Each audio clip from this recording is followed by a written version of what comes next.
Hola, Dios te bendiga. Le damos gracias a Dios una vez más que en su infinita misericordia permite que nos reunamos a través de este medio para seguir compartiendo su palabra. Hemos venido tratando el tema del ministerio terrenal del Señor Jesucristo. La semana pasada comenzamos el tema final que tiene que ver en cuanto a la muerte del Señor Jesús. Hablamos un poco acerca de que su muerte ya había sido anunciada desde antes, cientos de años atrás, había sido anunciada su muerte y su cumplimiento lo hemos evidenciado en los evangelios. Hablamos un poco en cuanto a Jesús o Getsemaní, camino hacia el dolor. Hablamos de Jesús ante el Sanedrín y también hablamos de Jesús que fue abofeteado, fue escupido y fue maltratado. El día de hoy hablaremos de Jesús ante Pilatos. Oremos. Amado Señor, te damos gracias en esta noche por tu amor, tu misericordia. Te damos gracias por el privilegio que nos das de poder compartir tu palabra, Señor. Te pedimos en el nombre de Jesús, Dios, que esta noche sea de gran bendición el estudio de tu palabra, el cual es un recordatorio, Señor, de lo que hiciste tú por nosotros en la cruz del Calvario, Dios. La ira que era para nosotros, Señor, tú la bebiste en esa copa en la cruz del Calvario. Nos compraste, Señor, con tu sangre. Nos redimiste, Padre de la Gloria. Fuiste propiciación a nosotros. Por tal motivo estamos agradecidos, Señor.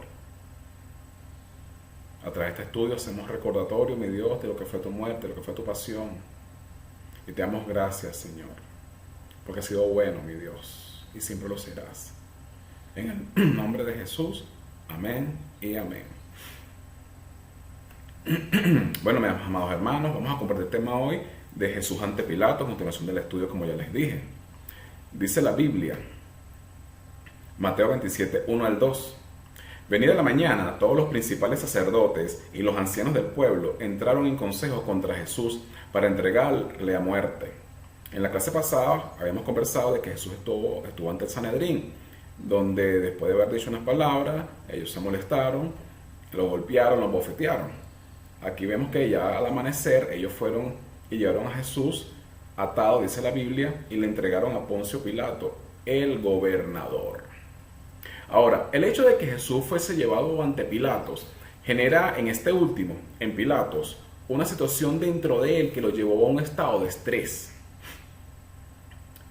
Él tenía una confrontación interna en cuanto a lo moral, en cuanto a lo ético. A lo moral, debido a que ante los débiles argumentos que fueron presentados en contra de Jesús, él no hallaba mal alguno. Y por eso usted lee, al leer los contextos de Mateo, Marcos, Lucas y Juan, usted ve a un Pilato queriendo azotar a Jesús en todo momento. Él no hallaba argumento que lo llevara a enjuiciarlo. Él buscó los medios, hasta les presentó a Barrabás y quiso hacer una especie de sorteo entre Jesús y Barrabás, creyendo él que como Barrabás era un homicida, iban a preferir soltar a Jesús que a Barrabás. Y tenía también una confrontación en cuanto a lo ético, debido a que él tenía que quedar bien parado, primero ante los judíos, quienes lo presionaban, diciendo que si apoyaba a Jesús era entonces enemigo de César, ya que el que se hace rey a César se opone. Y recordemos que César era considerado en Roma un dios. Segundo, ante el mismo César, ya que el hecho de que se le escapara la situación de las manos y permitiera una revuelta de los judíos por el hecho de que de que no llevase a juicio a Jesús, eso demostraría su incapacidad de gobernar Jerusalén. Ahora, esto lo llevó a tal extremo que para poder librarse de tal situación y poder justificar su conciencia, él utilizó una figura bien conocida por los hebreos. Dice, vamos a leer Deuteronomio, su capítulo 21, versículo 6 al 7. Pero vamos a leer el contexto primero. Vamos a leer desde el versículo 1. Dice así: si en la tierra que Jehová tu Dios te da para que la poseas, fuera hallado alguien muerto, tendido en el campo, y no se supiere quién lo mató, entonces tus ancianos y tus jueces saldrán y medirán la distancia hasta las ciudades que están alrededor del muerto, Y los ancianos de la ciudad más cercana al lugar donde fuera hallado el muerto, tomarán de las vacas una becerra que no haya trabajado, que no haya llevado yugo. Y los ancianos de aquella ciudad traerán la becerra a un valle escabroso, que nunca haya sido arado ni sembrado, y quebrarán la cerviz de la becerra allí en el valle. Entonces vendrán los sacerdotes, hijos de Leví, porque a ellos escogió Jehová tu Dios para que les sirvan y para bendecir en el nombre de Jehová. Y por la palabra de ellos se decidirá toda disputa y ofensa. Dice el versículo 6. Y todos los ancianos de la ciudad más cercana al lugar donde fuera hallado el muerto, lavarán sus manos sobre la becerra, cuya cerviz fue quebrada en el valle, y protestarán y dirán: nuestras manos no han derramado esta sangre, ni nuestros ojos lo han visto. Perdona a tu pueblo Israel, al cual redimiste, oh Jehová, y no culpes de sangre inocente a tu pueblo Israel. Y la sangre le será perdonada. Y los versículos claves son este 6 y 7. Y todos los ancianos de la ciudad más cercana al lugar donde fuera hallado el muerto lavarán sus manos sobre la becerra, cuya cerviz fue quebrada en el valle, y protestarán y dirán: nuestras manos no han derramado esta sangre, ni nuestros ojos lo han visto. Esta figura era bien conocida por Pilato, ya que vemos más adelante, o vemos en la continuación de la historia, que Pilatos dijo: viendo Pilato que nada adelantaba, sino que se hacía más alboroto, tomó agua y se lavó las manos delante del pueblo, diciendo: inocente soy yo de la sangre de este justo. Allá vosotros. Si la declaración de Pilatos al lavarse las manos, esta declaración fue tomada o fue una forma de querer eximirse del pecado a cometer. Sin embargo, más impactante fue la respuesta de los judíos, quienes clamaron lo siguiente: y respondiendo todo el pueblo dijo: su sangre sea sobre nosotros y sobre nuestros hijos. Ellos dijeron en respuesta a Pilato eso: que la sangre de Jesús sea sobre ellos y sobre vuestros hijos. Y es tremendo tú ver la historia hoy, a partir de ese momento de los judíos, todo lo que ellos le aconteció y sigue aconteciendo hasta el día de hoy, para reflexionar. Un segundo punto es que Jesús es flagelado. Jesús es flagelado.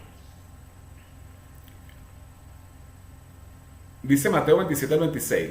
Entonces le soltó a Barrabás, y habiendo azotado a Jesús, le entregó para ser crucificado.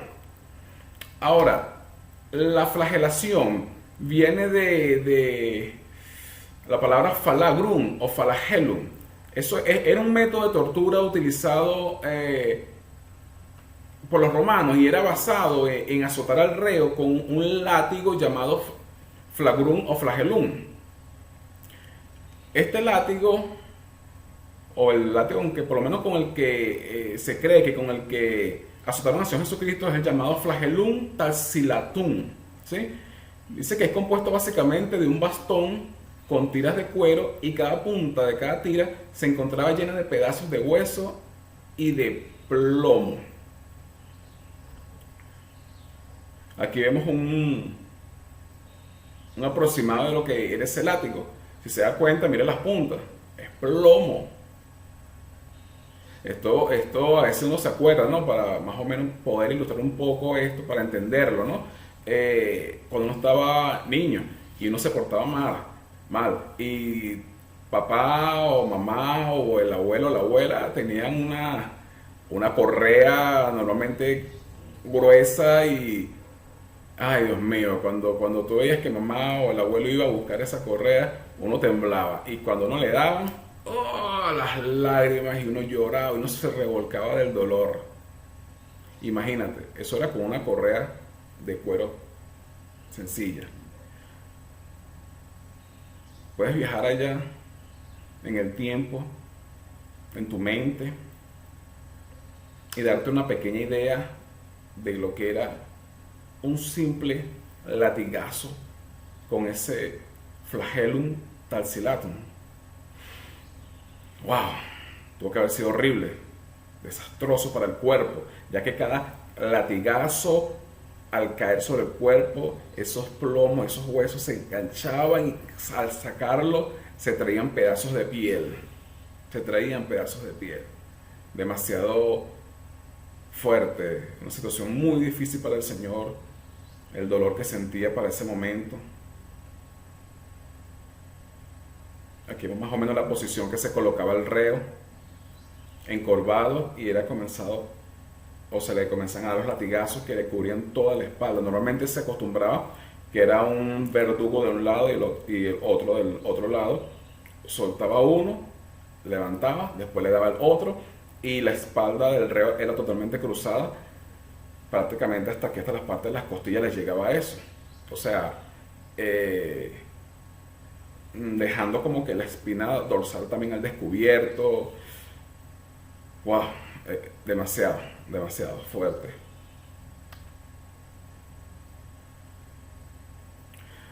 Isaías 53:7 dice: todos nosotros nos descarriamos como ovejas, cada cual se apartó por su camino, mas Jehová cargó en él el pecado de todos nosotros.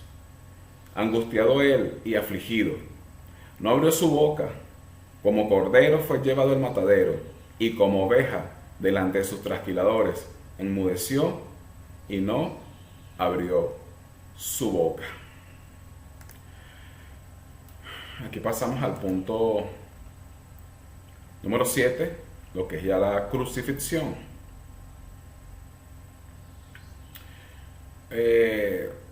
Cuando hablamos de la crucifixión, se cree que probablemente esta se originó en Asiria y que era practicada por el imperio persa, esto más o menos en el año sexto antes de Cristo.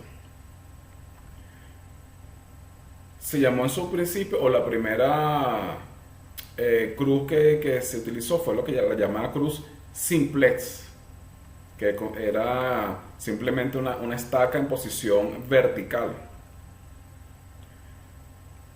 También se cree que Alejandro Magno copió este sistema. Recordemos que Alejandro Magno pertenecía al imperio griego y los persas era el imperio persa. El imperio griego derrotó al imperio persa. Alejandro Magno copió este sistema. En ese mismo periodo de tiempo, los fenicios cartagineses lo introdujeron en Roma. Roma fue el siguiente imperio después del persa, en el siglo III aproximadamente. Alejandro Magno, el imperio persa, fue en el siglo, el imperio griego fue en el siglo IV a.C. Después estos fenicios lo introdujeron en el siglo III a.C. en Roma. Y los romanos añadieron posteriormente travesaños, ¿sí? Y lo que se llamó la cruz con misa, que ya es la cruz como en forma de T. Aquí podemos ver un poco los tipos de cruces. La primera del lado izquierdo es la cruz llamada decussata, que es como un transversal en posición vertical y dos en forma de X. Después vemos la cruz con misa, que es la que hablamos que los romanos le añadieron este transversal así. Y después vemos la cruz inmisa, que es la cruz que ya todos conocemos. Esta que está aquí es la cruz simplex, la que hablamos al principio, que simplemente es un palo en posición vertical donde el reo era colocado en esa posición donde usted está viendo allí. La profecía bíblica en su exactitud es demasiado precisa, ¿sí? La semana pasada les mandé una actividad de que buscaran los versículos que tenían que ver o las profecías que tenían que ver en Isaías y en los Salmos con la muerte de Jesús, y que la cotejaran con su cumplimiento en el Nuevo Testamento. Eso para que ustedes tuvieran una idea de cómo ese cumplimiento es tan exacto y la veracidad de la inspiración divina en las Sagradas Escrituras. El Salmo 22:16 dice: horadaron mis manos y mis pies. Horadaron mis manos y mis pies. Usted ve en la Biblia, en el Nuevo Testamento, en los Evangelios, en el momento de la crucifixión, cuando estaban preparando para colocarlo en la cruz, cómo se cumple esta profecía. Zacarías 13:6 dice: y le preguntarán, ¿qué heridas son estas en tus manos? Y él responderá: con ellas fue herido en casa de mis amigos. Usted ve allí más o menos una idea con esta película, que fue muy cruda, de la Pasión de Cristo, es la que más se asemeja, ¿sí?, a la realidad de lo que ocurrió en aquel entonces y de la forma como era torturado el reo, y en este caso el Señor Jesucristo. Ahora nuevamente Salmos 22:16, en esta oportunidad hablando ya de los pies, que también horadaron con los clavos.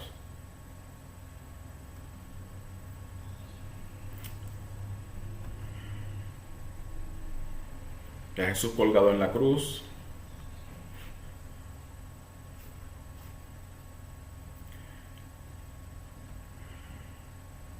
El peso del cuerpo colgado de los brazos oblicuamente es agobiante, es desesperante, ya que en esa posición le costaba respirar.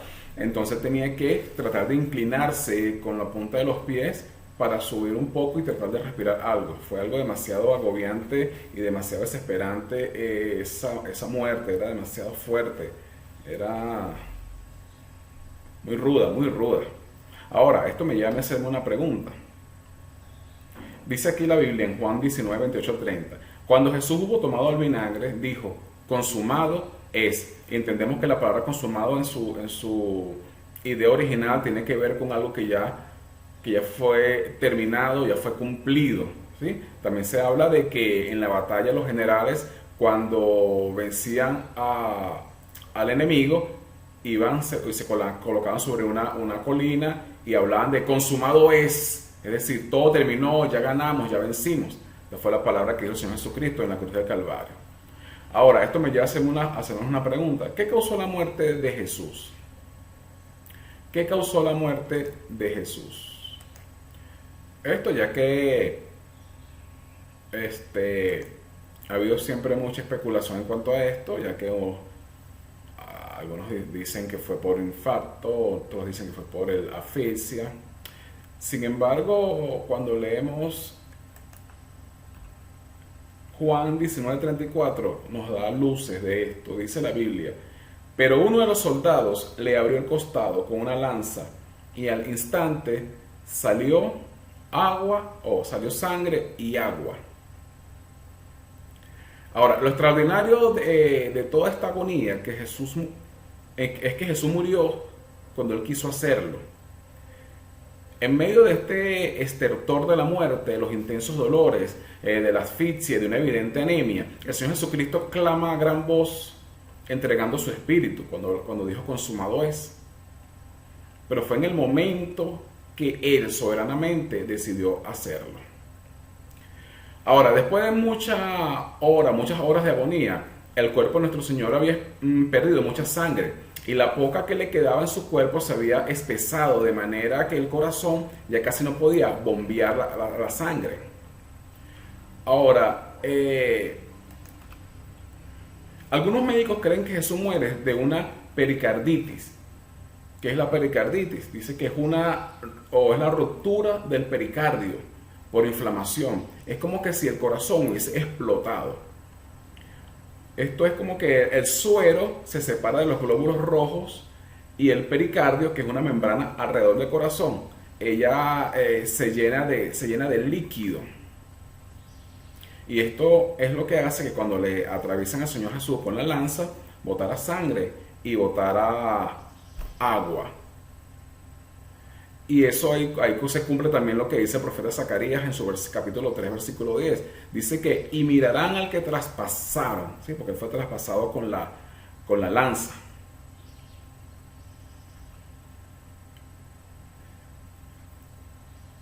En lugar de romperle las piernas para garantizar su defunción, ya que era costumbre de los romanos fracturar las piernas a nivel de las rodillas, a los reos para que cayesen y mueran de una vez asfixiados, como ya llevan mucho rato allí colgados, al Señor Jesucristo dice que uno de los soldados romanos le clavó una lanza al costado, atravesándole el corazón.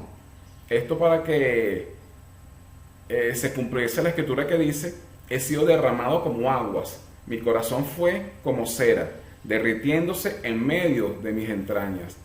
La profecía bíblica, repito, se cumple precisa. El detalle. Él no le van a partir sus huesos. Lo que la Biblia iba a decir, dice que sus huesos no fueron partidos. Sin embargo, se tiene que cumplir esta parte cuando él sale, es atravesado, que mirarán al que atravesaron, y que he sido derramado.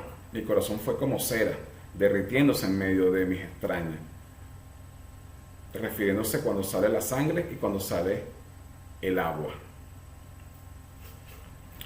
Esto porque era costumbre de los romanos el quebrarle las piernas a los reos crucificados si estaban vivos al final de la tortura en la cruz, como les comenté ahorita, debido a que tenían que apoyarse en las piernas para respirar. Al quebrar los huesos ya no podían respirar y morían por asfixia. En el caso de Jesús vieron que ya estaba muerto y no tuvieron que quebrar los huesos, y esto fue el cumplimiento de la profecía que dice, como les comenté: Él guarda todos sus huesos, ni uno de ellos será quebrantado. Esto es el Salmo 34:20. Ahora, como hemos visto, todo lo que vivió y padeció Jesús estaba escrito. Había sido anunciado cientos de años antes. El Salvador vino a morir en lugar del pecador, y no con una muerte simple, sino con un padecimiento terrible, terrible.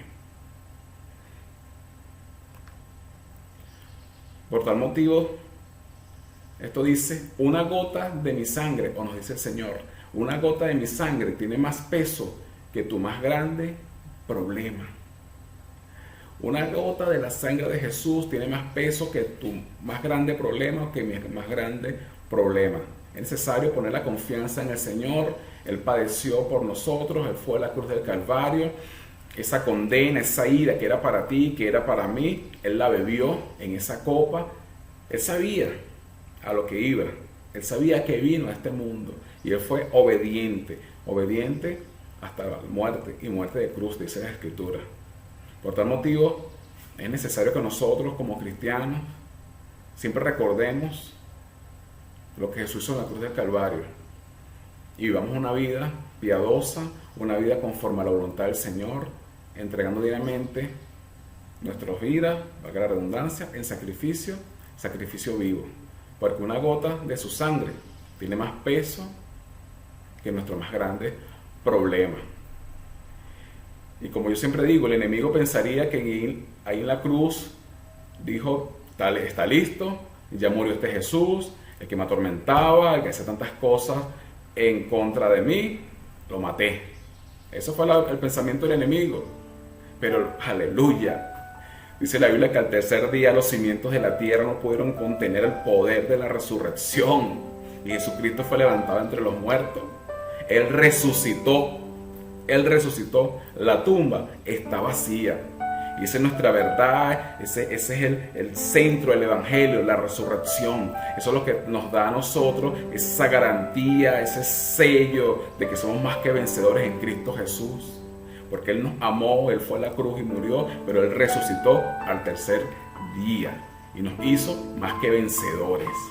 Así que, amados hermanos, que eso sea un aliciento para nosotros en estos tiempos tan difíciles, estos tiempos tan rudos, de que Jesús tiene el control de todas las cosas. Él murió, pero Él resucitó y es Rey de Reyes y Señor de Señores. Bendecido, recuerda, quédate en casa. Dios les bendiga, Dios les guarde.